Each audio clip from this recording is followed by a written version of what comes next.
طابع انجليزي. اقول لك انا قررت اطلع على شي. البارحة امتحنونا علوم، كل الاسئلة جاوبت. سألوك البارحة شنو؟ قالوا لي الدجاجة تبيض لو تلد، قلت لهم تلد. والسؤال الثاني؟ قالوا لي البقرة تسوى حليب لو رابع. ايش قلت له؟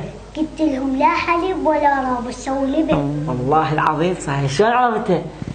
هم مو جابوا لنا كاسة رابع؟ صح. هم تسوي لبن. توقع درجتك ايش قد؟ 0. حط لها 1 صار 10. حدور هسه احنا راح نقرا انجليزي، انا راح ارجع اقريك. هذا سهل. سهل ما يخالف، راح اشط عليك شروط انا. اقرا واحفظ زين يا ماي العيون، من الاي لحد الزد 26. لو ما حفظت اليوم صدقني ما تهون. بعيونك يخلي تراب وبالحلق صابون. انا راضي.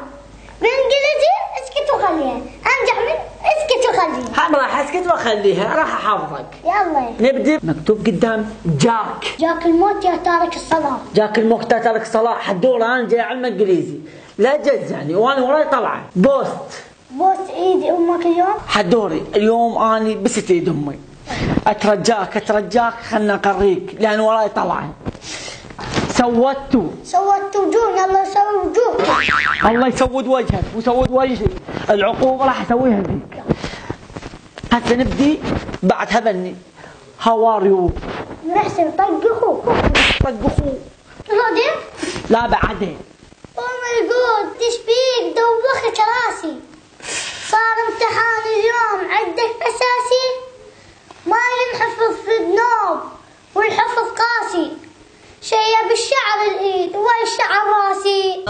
عليك وتحياتي، لازم اعمل لك تمثال. انسان طيب زي حالاتي، اللي وصلته لأسوأ حال. برافو عليك وتحياتي، لازم اعمل لك تمثال. انسان طيب.